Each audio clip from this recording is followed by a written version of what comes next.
Welcome to the Learning Pines YouTube. We hope this video helps.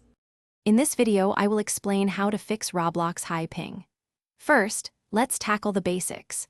Make sure to close any applications running in the background that might be consuming your internet bandwidth or computer's processing power. Think about streaming services, large downloads, or other games. Also, a quick restart of your router and computer can often resolve temporary network glitches, giving you a fresh start for your Roblox session. These simple steps can make a significant difference. Next, let's optimize your network setup. The single most effective way to reduce ping is to use an Ethernet cable. This provides a direct, stable connection, often reducing latency by 20 to 50 milliseconds compared to Wi-Fi.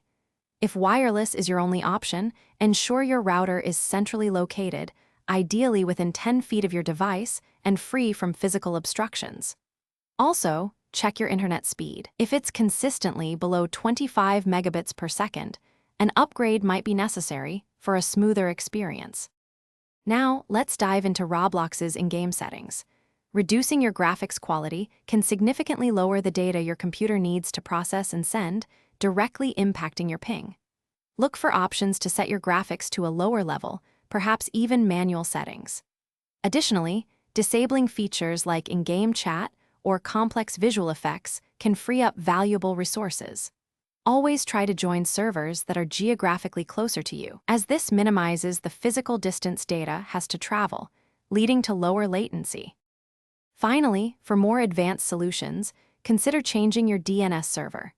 Public DNS providers like Google DNS or Cloudflare DNS can sometimes offer faster resolution times, which might shave off a few milliseconds from your ping. Make sure your network drivers are up to date. Outdated drivers can cause unexpected performance issues. If after all these steps, you're still experiencing consistently high ping across all your online activities, it's time to contact your internet service provider for further assistance.